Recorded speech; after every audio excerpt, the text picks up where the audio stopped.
Halo teman-teman, di sini saya akan mengajak teman-teman semua untuk belajar tentang strategi pembelajaran keterampilan berbicara di sekolah dasar. Kita akan belajar yang pertama itu pengertian strategi pembelajaran keterampilan berbicara. J.R. David mendefinisikan strategi sebagai a planned method of series of activities designed to achieve a particular educational goal. Kaum berpendapat bahwa strategi pembelajaran adalah suatu kegiatan pembelajaran yang harus dilaksanakan oleh guru dan siswa agar tujuan dapat dicapai secara efektif dan efisien.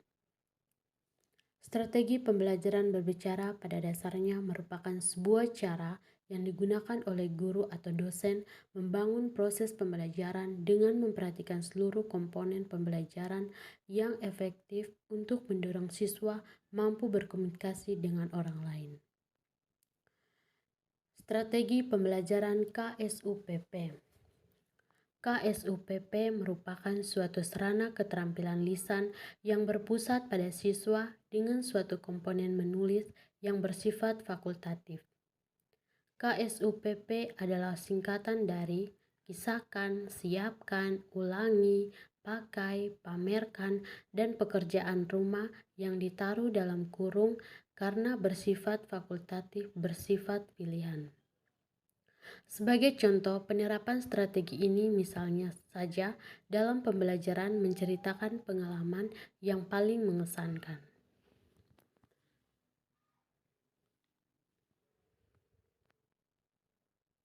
Strategi pembelajaran kuantum. Deporter dan kawan-kawan memberikan jaminan bahwa kerangka ini mampu menjadikan siswa untuk tertarik dan berminat terhadap pembelajaran. Unsur-unsur kerangka tersebut adalah tumbuhkan, alami, namai, demonstrasikan, ulangi, dan rayakan yang diakronimkan menjadi Tandor.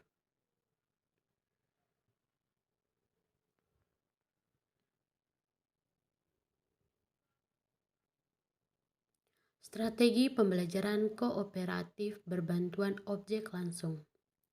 Siswa dihadapkan pada peristiwa dan keadaan yang sebenarnya secara alami lebih nyata, lebih aktual, dan dapat dipertanggungjawabkan. Prosedur pembelajaran kooperatif pada prinsipnya terdiri atas 4 tahap, yaitu yang pertama penjelasan materi, yang kedua belajar dalam kelompok, yang ketiga penilaian, dan yang keempat pengakuan tim. Sebagai contoh dalam pembelajaran bercerita.